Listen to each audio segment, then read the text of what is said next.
बुद्ध आहे. मित्रो, आज आपण इथे जमलोय त्याला एक विशिष्ट असं कारण आहे. कारण ऑगस्ट महिन्याच्या शेवटच्या आठवड्यात पुण्यातील बालगंधर्व रंगमंदिरामध्ये निर्वाणा द एनलाइटमेंट ह्या नावाने बुद्धिझम मधलं सौंदर्यशास्त्र उलगडून दाखवणारा एक कार्यक्रम आयोजित करण्यात आलेला आहे. या निमित्ताने भारतभरातील नव्हे तर जगभरातील 50 पेक्षा जास्त कलाकार आपली सौंदर्य दृष्टी घेऊन विविध क्षेत्रातील आपल्या कलावस्तू तिथे प्रदर्शन करणार आहेत. आणि याचे संयोजक आहेत डॉक्टर विद्याधर गायकवाड उर्फ जीवक, जे आपल्याशी आज संवाद साधणार आहेत. आणि या सगळ्या कार्यक्रमामध्ये मोलाचा सहभाग ज्यांचा आहे ते म्हणजे ज्येष्ठ कला दिग्दर्शक, महाराष्ट्राचे लाडके नृत्य दिग्दर्शक संतोष संखद. संतोष संखद यांना तुम्ही वेगवेगळ्या चित्रपटातून, सिनेमातून ओळखतातच आणि तब्बल 100 पेक्षा जास्त सिनेमे त्यांच्या नावावरती आहेत. सैराट किंवा फॅन्ड्री हे गाजलेले चित्रपट तर आहेतच आहेत आणि नव्याने ते आता स्वतः दिग्दर्शक सुद्धा झालेले आहेत. त्यांना त्यांच्या दिग्दर्शकीय कारकिर्दीसाठी सर्वप्रथम शुभेच्छा. आणि डॉक्टर जीवक यांना बुद्धिस्ट सर्कल मधले सगळीच लोक आपण जिव्हाळ्याने ओळखतो. ते स्वतः वैद्यकीय व्यवसाय असून सुद्धा वैद्यकीय व्यवसायाच्या पलीकडे सगळ्या सर्वार्थाने जर हिलिंगची जर ताकद कशात असेल तर ती बुद्धिझम मध्ये आहे. आणि हा विचार मनात घेऊन कुठलाही माणूस फक्त औषधाने बरा करण्याच्या पलीकडे तो मुळापासून बरा होण्यासाठी बुद्धिझमचं जे काही औषध आहे ते देण्याचं काम डॉक्टर जीवक करत असतात. आणि माणुसकी फाउंडेशन असेल किंवा पुण्यातल्या विविध सांस्कृतिक कार्यक्रमाच्या मार्फत असतील, ते सातत्याने हा बुद्धाचा विचार हा सर्वसामान्य माणसांपर्यंत, साधकांपर्यंत पोहोचवण्याचा प्रयत्न करत असतात. तर डॉक्टर जीवक, मी तुम्हाला विचारू इच्छितो की नेमका कार्यक्रम काय आणि त्याची रूपरेषा काय? हा कार्यक्रम जो आहे तो या महिन्यामध्ये म्हणजे ऑगस्ट महिन्यामध्ये बनते संरक्षितांची जी सेंटनरी आहे, सेंटनरी इयर संपूर्ण जगामध्ये सध्या त्याचं उत्साहाने साजरी करतायत. तर त्या अनुषंगाने आपण संरक्षितांचं जे त्यांचं एक सौंदर्याची जी दृष्टी होती, कारण त्यांचं जरी ते परिव्राजक जरी असतील सुरुवातीच्या काळामध्ये, तरी देखील त्यांनी आपली सौंदर्य दृष्टी नेहमीच कायम ठेवली. आणि त्यामुळं त्याच्यावर बरेच आक्षेप देखील घेतले गेले. परंतु संरक्षितांनी कुठल्याही आक्षेपांना न जुमानता बुद्ध धर्म जो आहे तो एक कलेकडे अगदी वेगळ्या दृष्टीने पाहणारा एक धर्म आहे. की आपण जसं सर्वसाधारणपणे त्याचं चित्र आपल्या डोळ्यासमोर येतं की वृक्ष असं, तर असं काही नसून एक सौंदर्य जे आहे, सौंदर्याला त्याला अतिशय महत्वाचं स्थान आहे. यावर त्यांनी उर्गेन संरक्षितांनी त्यांच्या आयुष्यभर फोकस केलं होतं. याला जोडूनच मला एक कुतूहलाचा प्रश्न आहे आणि सर्वसामान्य जनता ज्यांना हे माहिती नाही की आता जसं आपण कारल्या भाज्याचे लेणी आणि त्याच्या खाली असणारं बुद्ध विहार बघतो आणि त्याचं एक ऍस्थेटिक सौंदर्य आहे त्याचं, किंवा नागपूर मधल्या सेंटरमध्ये असणारी बुद्धाची उभी मूर्ती असेल, तर लोकांना हे जाणून घ्यायची खूप इच्छा आहे की नेमकं हे संरक्षितांचं काम काय आहे, किंवा त्रैलोक्य बौद्ध महासंघ काय काम करतो, माणुसकी फाउंडेशन काय काम करतं, की जे हे कार्यक्रम ऑर्गनाईज करणार आहेत त्यांची नेमकी पार्श्वभूमी काय? संरक्षितांनी जेव्हा चळवळीची सुरुवात केली साधारणतः 1964 साली इंग्लंडमध्ये, परंतु तत्पूर्वी ते भारतामध्ये 20 वर्ष होते. आणि त्यांनी अनेक त्यांचे जे गुरु आहेत वेगवेगळे, जसं की सुरुवात जी आहे त्यांची झाली चंद्रमणी बाबासाहेबांनी ज्यांच्या हस्ते दीक्षा घेतली ब्रह्मदेश. तर श्रामणेराची दीक्षा त्यांनी चंद्रमणींकडून घेतली. त्यानंतर भिक्षूची दीक्षा देखील त्यांच्याकडून घेतली त्यांनी. आणि त्यानंतर मग भिक्षू जगदीश कश्यप त्यावेळेचे जे अतिशय प्रचलित म्हणजे बुद्धिस्ट स्कॉलर होते, त्यांच्याकडे त्यांनी पाली भाषेचं आणि बुद्ध धर्माचं जे आहे शिक्षण घेतलं. त्यानंतर मग भिक्षू जगदीश कश्यप यांनीच त्यांना कॅलिंगपॉंग जी ठिकाण आहे वेस्ट बेंगॉल मधलं, तर त्या ठिकाणी त्यांना तिथे घेऊन गेले आणि म्हणाले की तुमचं आता धम्मकार्य तुम्ही इथं सुरू करा. आणि योगायोगाने असं झालं की त्यावेळेला तिबेट जो आहे तो चीनने जसं काही गिळंकृतच केला होता आणि दलाई लामा भारतामध्ये आले आणि त्याचबरोबर अनेक जे मोठमोठे शिष्य गुरु जे होते आणि त्यांचे शिष्य, ते त्याचा ओघ भारताकडे लागला. कारण कॅलिंगपॉंग एक महत्वाचं स्थान होतं जिथे त्याला सिल्क रूट म्हणत असत त्यावेळेला, तिथून त्यांचा व्यवहार वगैरे चालत असे, व्यापार चालत असे.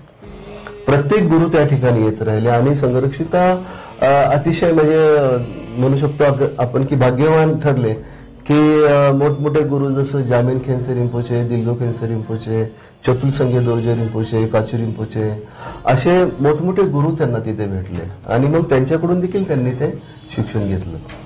त्याचबरोबर भिक्षू चेन म्हणून होते, मिस्टर चेन, ते झेन धर्माचे एक भिक्षू होते, झेनचे.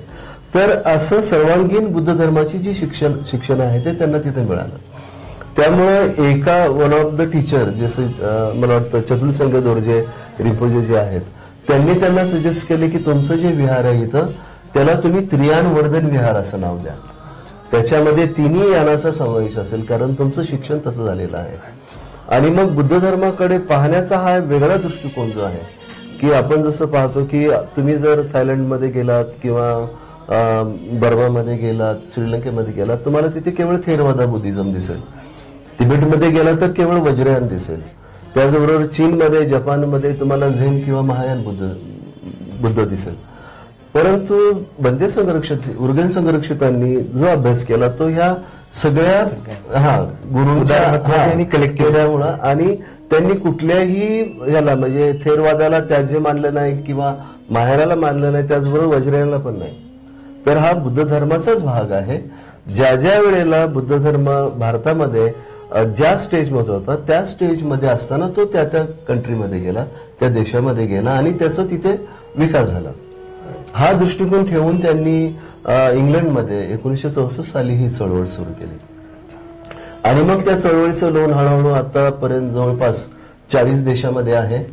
आणि एक संघरक्षितांचा एक शिष्य म्हणून मला अभिमान वाटतो की मी जरी थायलंडमध्ये जरी गेलो किंवा मी कोरियामध्ये गेलो किंवा मी हिमाचलमध्ये किंवा लडाखमध्ये गेलो किंवा झेनपंथीयांमध्ये गेलो तर मी तिथे अगदी सहजपणे स्वतःला मिसळून घेऊ शकतो, कारण ते शिक्षण माझं झालेलं आहे, जगाचे नागरिक. आणि कुणालाही असं वाटत नाही की मी बाहेरून आलेलो आहे. मी जेव्हा धर्मशाळेला जातो तिथलं जे वज्रयानाचं जे वातावरण आहे त्याच्यामध्ये मी सहज स्वतःला हे करू शकतो, म्हणजे मिसळून हे करू शकतो. त्या लोकांनाही वाटत नाही की हा कुणीतरी दुसरा फेथ घेऊन आलेला आहे, कारण आपण जर तसं बघितलं तर थेरवादामध्ये, महायानामध्ये आणि वज्रयानामध्ये आपण जर समोर समोर ठेवले ते आणि त्यांची प्रॅक्टिस जर बघितली तर असं वाटतं की हे टोटली वेगळे दुसरेच धर्म आहेत, एक धर्म नाही. कारण त्याप्रमाणे ते वाढवले गेले तसे. तर ही त्यांची जी युनिकनेस आहे. त्याचबरोबर बुद्ध धर्मामध्ये सौंदर्याचं जे अनन्यसाधारण जे स्थान आहे त्याला जे त्यांनी जे महत्व दिले ते एक विशेष बाब आहे उर्गेन संघर्षकांबद्दल.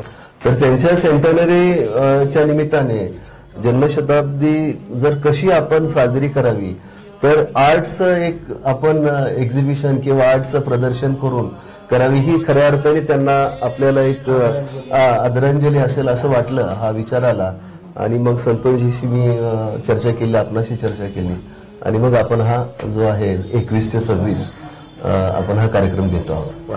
खूप सुंदर. म्हणजे ही जगाचा नागरिक होण्याची जी प्रक्रिया आहे त्याचं जर कुठला विजा असेल तर तो बुद्ध आहे. आणि आज आपण अगदी म्हणजे नीता अंबानी ज्यांच्याकडे पैसे मोजायला सुद्धा वेळ नाही त्या सुद्धा जगाच्या पातळीवर जेव्हा जातात तेव्हा बुद्धाचं नाव घेतल्याशिवाय त्यांना पण स्वतःला इंट्रोड्यूस करता येत नाही. आणि पंतप्रधान नरेंद्र मोदी सुद्धा जगाच्या पातळीवरती मी बुद्धाच्या देशाचा रहिवासी आहे असे म्हणून स्वतःची ओळख करून देतात. परंतु नुसता रहिवासी असण्याच्या पलीकडे तो विचार घेऊन जगाकडे जाणे आणि त्याच्या सौंदर्य दृष्टीची जगाला ओळख करून देणे हा जो आगळा वेगळा प्रकल्प तुम्ही या निमित्ताने हाती घेतलाय हा खरोखरच म्हणजे मौल्यवान असा ठेवा आहे जो आपण जगाला देऊ शकतो. तर संतोषजी, हे जे काही नियोजन आहे 21 ते 26 तारखेच्या दरम्यान हे नेमकं कसं असणार आहे, काय असणार आहे, याच्या मागची संकल्पना जरा उलगडून सांगा. नक्कीच सर. ऍक्च्युली डॉक्टर जीवक सरांनी या संदर्भातली संकल्पना मांडली आणि आम्ही याच्या अगोदर एक एस्थेटिक बुद्धिझम आणि एस्थेटिक नावाचं एक रिट्रीट शिबिर केलं होतं भाजीला, एक्सलन्स रिट्रीट केलं होतं. त्या एक्सलन्स रिट्रीटमध्ये म्हणजे बुद्धिझम मधलं जे सौंदर्यशास्त्र ते उलगडणाऱ्या अनेक गोष्टी त्या ठिकाणी आम्हाला सगळ्यांनाच अनुभवायला मिळाल्या. आणि ते 4-5 दिवस जे आम्ही तिकडे होतो ते आमच्यासाठी एक लाईफ चेंजिंग दिवस होते. आणि म्हणजे बुद्धाकडे बघतानाच आपल्याला एक सौंदर्यशास्त्राची संकल्पना येते की सौंदर्य म्हणजे नेमकं काय. बुद्धाची कुठलीही मूर्ती बघितली कुठलंही चित्र बघितलं, पेंटिंग बघितलं, तर त्याच्यामध्ये एक सिमेट्री आहे, त्याच्यामध्ये एक शांतता आहे आणि त्याचं एक वेगळं सौंदर्य आहे. हे बुद्धिझम आणि कलेचा संगम असणारी जी काही गोष्ट आहे ती गोष्ट आपल्याला अजंठा, वेरूळ किंवा अनेक सगळ्या वेगवेगळ्या लेण्यांमध्ये बघ. आणि त्यामुळे बुद्धिझमचा आणि कलेचा खूप एकात्मत असणारा जो संबंध आहे तो संबंध आपल्याला उर्गेन धम्मरक्षितांच्या एकूण सगळ्या त्यांच्या साहित्यातून दिसतो, त्यांच्या एकूण जीवन प्रवासातून दिसतो. म्हणजे त्यांच्याबद्दल ती एक गोष्ट खूप चांगली, ज्यावेळेस मी त्यांच्याबद्दल वाचत होतो तर ते मूळतः असणारे ख्रिश्चन, ते साधारण 1925च्या दशक साली त्यांचा जन्म झाला. ते भारतात आले त्यावेळेस ते ब्रिटिश अधिकारी म्हणून आले होते आणि इथे आल्यानंतर त्यांना एक बुद्धिझमचं एक वेगळं शोध आणि हे सगळं लागल्यामुळे त्यांना वैयक्तिक आयुष्यामध्ये सतत जाणवायला लागलं की जे जे बुद्धिझम मध्ये सांगितलंय तेच मी वागतोय किंवा तेच मला अपेक्षित आहे. माणूस म्हणून किंवा माणुसकी म्हणून मला मी जे वागण्याचा प्रयत्न करतोय तेच तर बुद्धिझम आहे. आणि याचा अर्थ असा नाही ना की मी त्या बुद्धिझमचाच एक भाग आहे. आणि त्यानुसार ते बुद्धिझमकडे वळाले आणि हळूहळू हळूहळू या बुद्धिझमच्या ह्याच्यामध्ये जसं सरांनी सांगितलं की तीनही यान, जे वज्रयान आहे, महायान आहे आणि सगळ्या यानाचा अभ्यास करून एक बुद्धिझमची एक वेगळी भाषा जी या सगळ्या चौकटीतनं बाहेर पडून बुद्धिस्ट सौंदर्यशास्त्र आहे, कला आहे, संगीत, साहित्य या सगळ्यांचा एक समन्वय त्यांच्या एकूण आयुष्यामध्ये आलेला. आणि त्यांची जन्म शताब्दी किंवा त्यांचा जन्माचा उत्सव साजरा करताना कलावंत म्हणून आपण त्यांना जर आदरांजली व्हायची असेल तर आपण चित्र आणि शिल्प असं काहीतरी प्रदर्शन आपण करूया. या निमित्तानं एक पुस्तकाचं प्रदर्शन पण प्रकाशन पण आम्ही त्या एकूण कार्यक्रमात करणार आहोत. तर 21 तारखेपासून 26 तारखेपर्यंत बालगंधर्व रंगमंदिरात हे प्रदर्शन घडणार आहे कलाकारांना. आणि याला महाराष्ट्रभरातले खूप चांगले नामवंत, म्हणजे इनफॅक्ट महाराष्ट्राच्या बाहेरचे पण काही कलावंत आहेत की जे स्वतःची कलाकृती सादर करणार आहे. आणि एनलायटन जो प्रवास आहे बुद्धिझमचा, की जो तुम्हाला खऱ्या अर्थाने परिपूर्णतेकडे घेऊन जाणारा प्रवास आहे, जो तुमच्या आयुष्यामध्ये नेमकी जी काही एक खंत असते की प्रत्येक माणसाला वाटत असते काहीतरी अर्धवट आहे, काहीतरी राहिलंय आणि त्याचा शोध ज्यावेळेस तो घेत पुढे जातो त्यावेळेस तो निर्वाणाच्या दिशेने जातो. आणि निर्वाण म्हणजेच त्याच्या आयुष्यातलं सर्वोच्च सुख असं आपण म्हणतो. ही सगळी संकल्पना, परिकल्पना त्या चित्राच्या माध्यमातून, शिल्पाच्या माध्यमातून त्या ठिकाणी मांडली जाणार आहे. तर त्यामुळे हे एक असं प्रदर्शन किंवा असं एक्झिबिशन आहे की ज्या माध्यमातून कला तर सादर होणार आहे, पण कलेच्या माध्यमातून बुद्धिझम मधली ती सगळी तत्व, मूल्य आणि त्याचं सौंदर्यशास्त्र जनतेपर्यंत आणण्याचा आणि कलावंतांपर्यंत नेण्याचा प्रयत्न आपण करतोय. आणि अनेक कलावंत म्हणजे आता कलेच्या बाबतीत किंवा सौंदर्याच्या बाबतीत किंवा एकूणच आता आपण बघतोय मार्केटमध्ये बुद्ध सगळीकडे वापरला जातोय, पण तो बुद्ध फक्त शोभावंत किंवा शोभीची वस्तू नाहीये, तर ती जगण्याची प्रक्रिया सांगणारा, एक मानवतेची भाषा सांगणारा एक दुवा आहे. हे या कलेच्या माध्यमातून लोकांपर्यंत पोहोचावं या दृष्टीने हे प्रदर्शन आम्ही आयोजित करतो. आणि खऱ्या अर्थानं संघरक्षितांना ही कलावंतांचीच नाही तर एकूण सगळ्यात भारतातल्या बुद्धिस्ट असणाऱ्या सगळ्या लोकांकडूनची ही आदरांजली त्या कलेच्या माध्यमातून आपण त्या ठिकाणी मांडतो. म्हणजे आपण एखादी जेव्हा कलाकृती बघतो किंवा वाचतो, जे एखादी कथा वाचतो किंवा एखादी कविता ऐकतो किंवा एखादा सिनेमा बघतो किंवा एखादं चित्र बघतो किंवा एखादं शिल्प बघतो, ते बघण्याच्या पलीकडे त्याचं व्याकरण नेमकं काय असतं, त्याच्या मागे त्या कलाकाराची भूमिका काय असते आणि ती भूमिका सुद्धा जर अशा पद्धतीच्या तुम्ही कुठल्या कार्यक्रमांना आलात तर ती भूमिका आधी टोकदार होण्यासाठी, अधिक सटल होण्यासाठी मार्गदर्शन याच्यामध्ये मिळणार आहे. म्हणजे इथे फक्त चित्रांचं किंवा कलेचं प्रदर्शन नाही, तर त्या कलेच्या मागचं जे काही अध्यात्म आहे, त्या कलेच्या मागचं काही विज्ञान आहे हे समजून घेण्याची संधी कुठल्याही कलाप्रेमीला मिळणार आहे. आणि नेमकं म्हणजे एस्थेटिक इन बुद्धिझम किंवा ज्या पद्धतीचा तुम्ही कार्यशाळा आयोजित केली होती त्याचा नेमका अनुभव काय होता आणि त्या अनुभवाचं प्रतिबिंब ह्या 5 दिवसाच्या शिबिरामध्ये कसं उमटणार आहे? ही तर गोष्ट मेडिटेशन आपण ज्याला म्हणतो, ही मेडिटेशन आतापर्यंत म्हणजे भारतातल्या बुद्धिझमचा अभ्यास करणारी किंवा अनेक अशी जी लोक आहेत त्यांच्यामध्ये खूप गैरसमज आहे मेडिटेशनच्या संदर्भातले. म्हणजे काही लोक जी चळवळीत पण काम करणारी लोक आहेत तर त्यांना म्हणजे जे बाबासाहेबांचं वाक्य आहे की डोळे मिटून बसलेला बुद्ध मला अपेक्षित नाही, मला जो आवडणारा बुद्ध आहे तो डोळे उघडलेला बुद्ध आहे आणि तो चालता फिरता बुद्ध आहे. म्हणजे बुद्ध जे म्हटले की चरित्र भिक्खर विचारिकम बहुजनिताय गुरुजन सुखाय, ही संकल्पना ज्यांच्या मनामध्ये आहे त्यांना मेडिटेशनच्या बाबतीत थोडंसं कोड आहे. पण मेडिटेशन हे स्वतःला स्वयंप्रज्वलित करणं किंवा स्वतःला प्रज्ञावंताच्या दिशेने घेऊन जाण्याची प्रक्रिया आहे. ती प्रक्रिया किती महत्वाची आहे किंवा कुठलाही आर्टिस्ट ज्यावेळेस एखादी कलाकृती सादर करत असतो तर त्याच्या कलेशी एकरूप झाल्याशिवाय ती कला परिपूर्ण होत नाही किंवा त्यातलं सौंदर्य तेवढं खुलत नाही. आणि ती परिपूर्ण होण्याची जी काही प्रक्रिया आहे त्यालाच आपण एक मेडिटेशन म्हणतो. ही गोष्ट आम्हाला त्या ठिकाणी त्या एकूण शिबिरात कळाली. आणि त्या एक्सलन्स मध्ये त्या मेडिटेशनचं महत्व फक्त डोळे मिटून बसणं हे नसून तर तुमच्या प्रत्येक गोष्टीशी एकरूप आणि एकाग्र होण्याची जी प्रक्रिया आहे, जो पाथ आहे तो त्या मेडिटेशन मधनं येतो. हे तिथे आम्हाला शिकायला मिळालं. आणि त्याच्यामुळे आम्हाला आमच्या कलेविषयी कॉन्सन्ट्रेट होणं, कारण आत्ताचा प्रत्येक कलावंत जो आहे किंवा प्रत्येक माणूस हा डिस्ट्रॅक्शनच्या अनेक वेगवेगळ्या गोष्टींना फेस करतो. तर ती गोष्ट जी आहे की डिस्ट्रॅक्ट झाला की तुमच्या सगळ्या गोष्टी ज्या पद्धतीने करायला पाहिजे तशा होत नाही. आणि त्याच्यासाठी एकाग्रतेची गरज असते, जी बुद्धिझमच्या त्या मेडिटेशन्स आणि एकूण सगळ्या याच्यामध्ये आपल्याला मिळते. आणि ती ते आम्हाला तिथे मिळाली. आता या एकूण सगळ्या कला प्रदर्शनात आम्ही काही लाईव्ह डेमॉन्स्ट्रेशन पण ठेवणार आहोत. काही यात सौंदर्यशास्त्र, एकूण बुद्धिझमचं आणि कलेचं नातं याविषयीची काही व्याख्यानं आहेत. तर ते पण रोज संध्याकाळी त्या ठिकाणी 4 दिवस होणार आहे, 4-5 दिवस जे आहे. त्याच्यामुळे प्रदर्शनाबरोबर ही एक चांगली सगळ्यांसाठीची गोष्ट आहे. संवादाची पण आणि त्या कलेविषयी, त्यांच्या चित्रांविषयी, चित्रकार शिल्पकार जनतेशी बोलतील, जे प्रदर्शन बघायला येतील, त्या ठिकाणी जे जे व्याख्यानं होतील, जे लाईव्ह डेमॉन्स्ट्रेशन होतील, त्या माध्यमातून पण खूप काही गोष्टी शिकण्यासारख्या आहेत. आणि बुद्धिझम ही गोष्ट कुठेतरी एका ठिकाणी बांधण्याची किंवा विहारात फक्त करण्याची गोष्ट नसून ती जनसामान्यांपर्यंत पोहोचवण्याची गोष्ट आहे. आणि तसा बुद्ध जर जनसामान्यांपर्यंत पोहोचला तर तो बुद्ध खऱ्या अर्थानं जनसामान्यात रुजेल आणि तसाच रुजला पाहिजे, हा हेतू या सगळ्या माध्यमातून आम्ही साध्य करतो. जे डॉक्टर बाबासाहेब आंबेडकरांचं एक वाक्य खूप प्रसिद्ध आहे की cultivation of the mind should be ultimate goal of any form of art. म्हणजे ह्या गोष्टीची शब्दशः नव्हे तर सर्वांगीण अनुभूती या 21 ते 26 तारखेच्या दरम्यानच्या कार्यक्रमामध्ये येणार आहे. तुम्ही वेगवेगळ्या कला प्रकारांना बघता, ऐकता, परंतु सगळ्यात मोठी कुठली कला जर असेल तर ती जीवन जगणं ही कला आहे. आणि ते जीवन नेमकं जगावं कसं, म्हणजे तुम्ही विपश्यना गेलात तर तुम्ही स्वतःशी संवाद साधून स्वतःचं सौंदर्य शोधाल.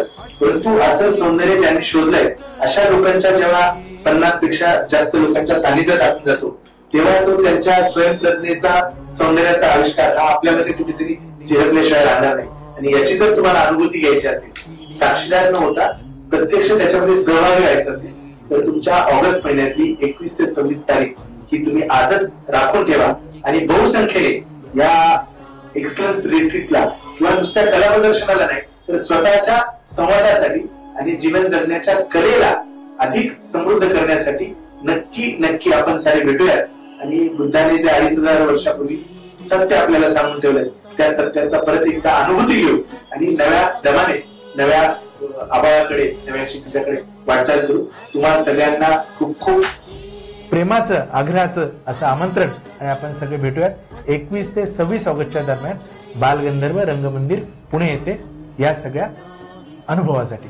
जय हिंद, जय महाराष्ट्र.